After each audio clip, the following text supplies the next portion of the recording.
Nosotros a las 8. Amigos de toda la República Dominicana, bienvenidos a esta entrega especial de Nosotros a las 8.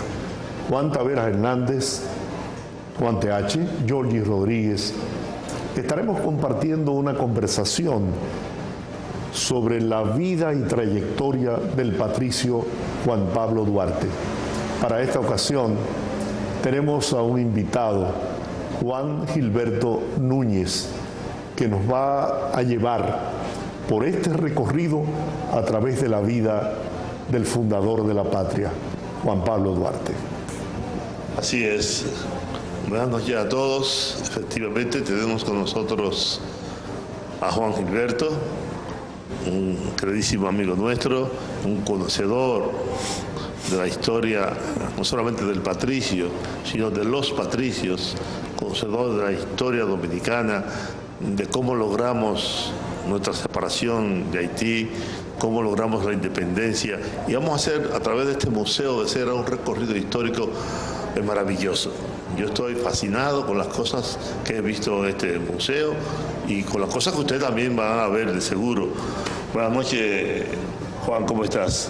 Buenas noches, Juan. Un gran placer, un gran honor para mí estar compartiendo y tener el privilegio de estar junto a nuestro querido Georgie, una leyenda de nuestro país, y por supuesto contigo, Juan, que para nosotros has sido siempre un guía en cuanto a muchas ideas importantes que conforman lo que es la estructura social de nuestro pueblo. Agradecido totalmente de estar aquí, justamente en este museo de nuestro padre de la patria, Juan Pablo Duarte, y les damos la bienvenida a ustedes en nombre del Instituto Duartiano, en nombre del Museo de Cera Juan Pablo Duarte. ¿Podrías tú decirnos, describirnos un poco antes de iniciar esta caminata, este recorrido? ¿Qué significa este museo? ¿Cómo se construyó? ¿Desde qué año? El trabajo que costó hacerlo, creo que fue mucho trabajo, mucho esfuerzo y el sacrificio, las horas de trabajo y los recursos que por supuesto implicaba construir este fabuloso Museo de Cera. Y si hay otros museos dedicados a la independencia, no solamente de la República Dominicana, sino en otros países del área. Bueno, primero, empezando para responder la última, este es un museo único en toda el área.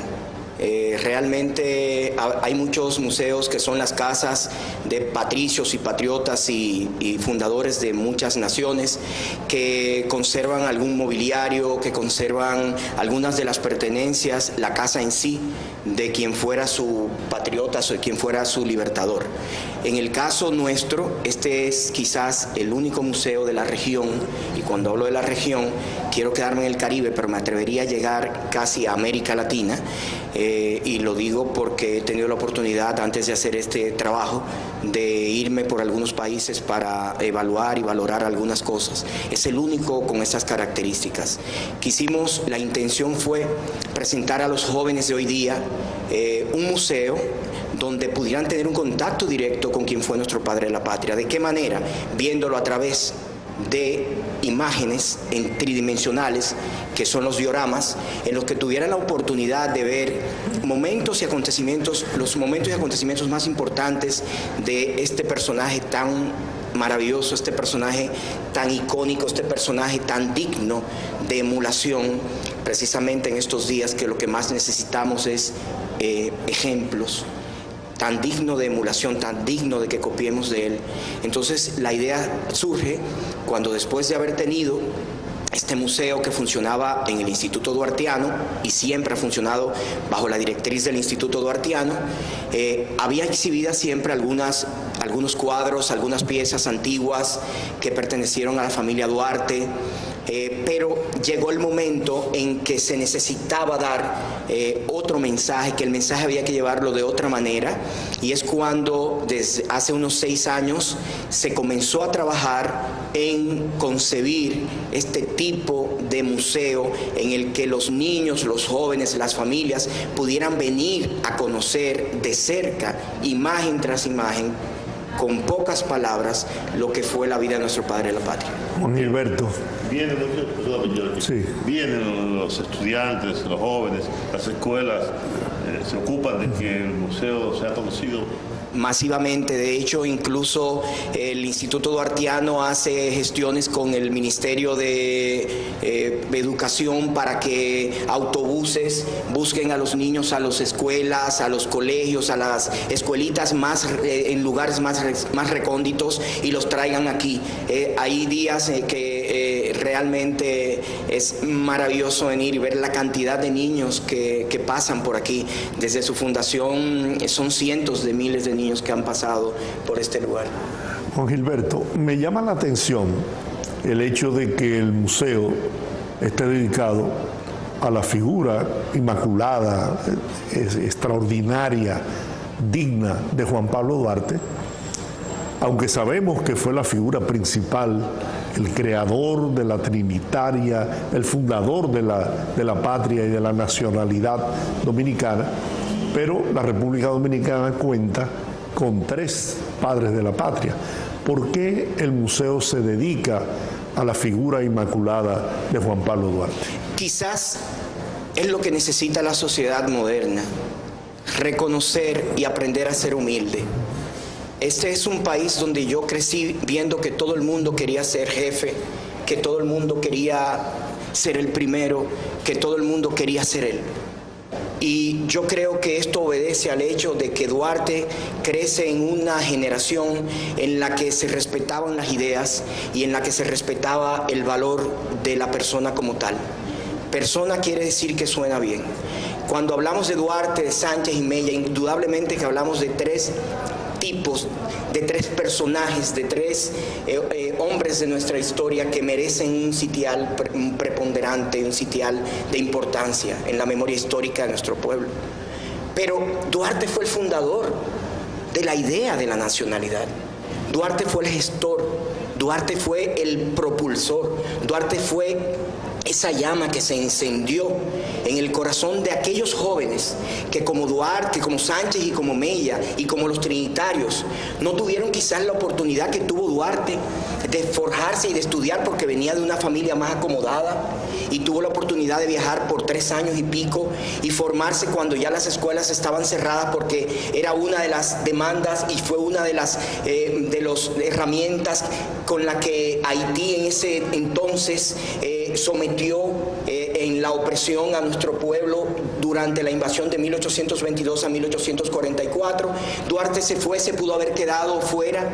Eso es un mérito incuestionable. Sin embargo, él y su familia decidieron, y él decidió, que él quería volver a su terruño amado.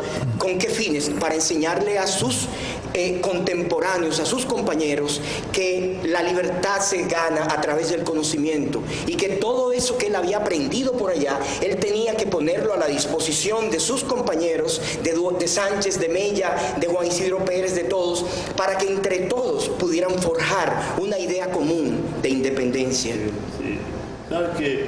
Me gusta la pasión con que Juan Gilberto habla sobre Duarte y ojalá que la mayoría de los dominicanos podamos hablar con esa pasión o ese entusiasmo sobre el padre de la patria.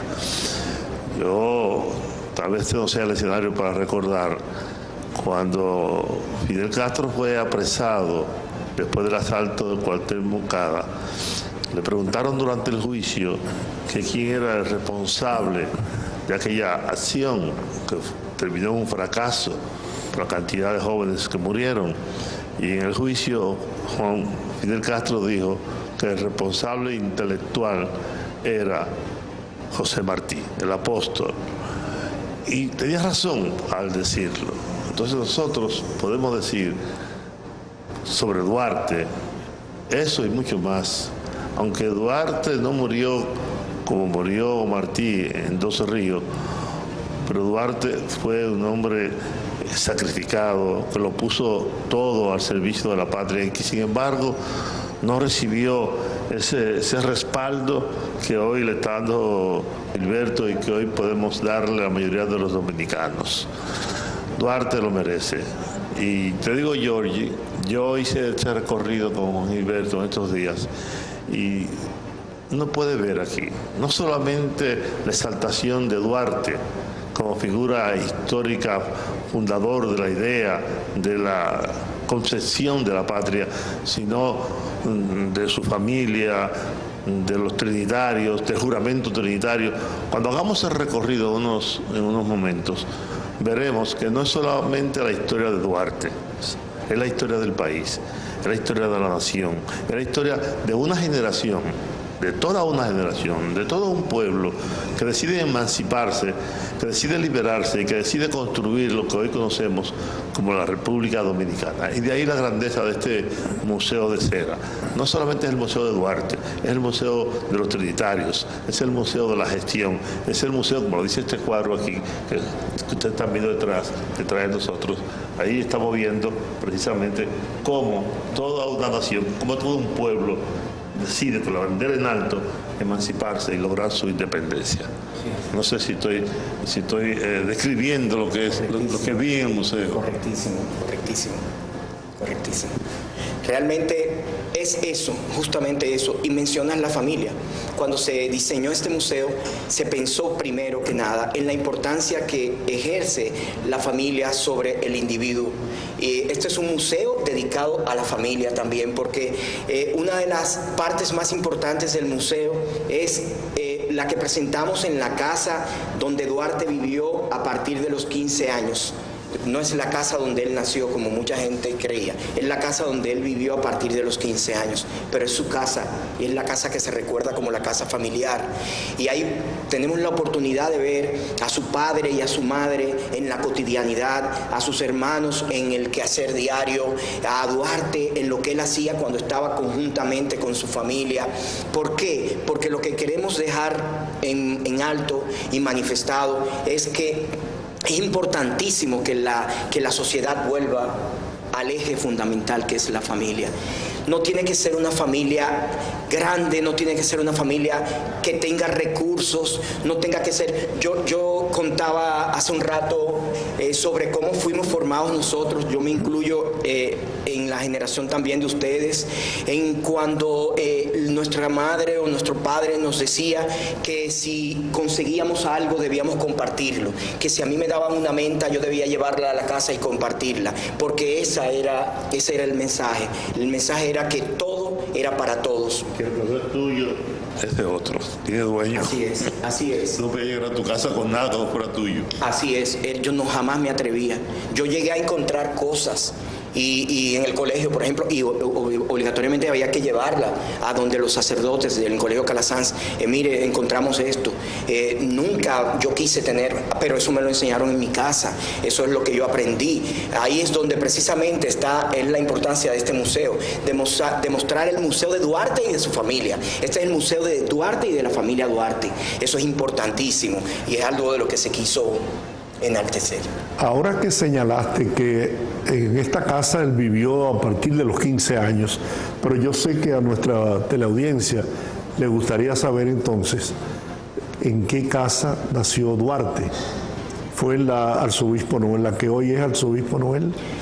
No, en la Noel lo que tenemos es la casa de la Trinitaria. Frente a la iglesia del Carmen. Frente a la iglesia de Nuestra Señora del Carmen. Un 16 de julio de 1838, a las 11 de la mañana, doña Chepita Pérez, una mujer importantísima en la historia dominicana, madre de Juan Isidro Pérez, decide acoger en su hogar a este grupo de conspiradores, a este grupo de revolucionarios, a este grupo de jóvenes que ardía en su corazón la flama y la llama de la libertad, que estaba dispuesto a entregarlo todo por conseguir tener una bandera, tener un escudo, tener todas aquellas símbolos, toda aquella simbología que hace una nación firme, que hace una nación con perfil frente a las demás naciones del mundo. Entonces ahí se fundó la Trinitaria. Donde Duarte nace ya no existe, porque fue por la zona de entre las Atarazanas, que con el tiempo, recuerden que eran casas que fueron siendo derribadas para dar paso lamentablemente a la modernidad. Fueron casas que en ese entonces, cuando a principios del siglo XX no se tenía ese concepto de la conservación, de la preservación, fueron casas que lamentablemente, recordemos cuando Rafael Leónidas Trujillo gobernaba, o o mandaba, porque no sé cómo llamarlo, pero en su gestión empezaron a destruir casas antiguas importantes en la zona colonial, porque él entendía que eso eran casas viejas, que eran casas sin mucho valor, hasta que él viaja a España y se da cuenta en España la importancia y el valor que tenían esas casas antiguas. Entonces ahí, pero recordemos que por ejemplo donde está el Palacio de las Telecomunicaciones estaba el mercado colonial. Entonces no sabemos exactamente el punto donde él vivió, nadie lo sabe realmente a ciencia cierta, y cuando digo nadie lo sabe es porque pero fue en esa zona. Sí, y se supone, porque fue incluso bautizado en la iglesia de Santa Bárbara, que era la que correspondía a esta demarcación, a esta parte de la ciudad. Bueno,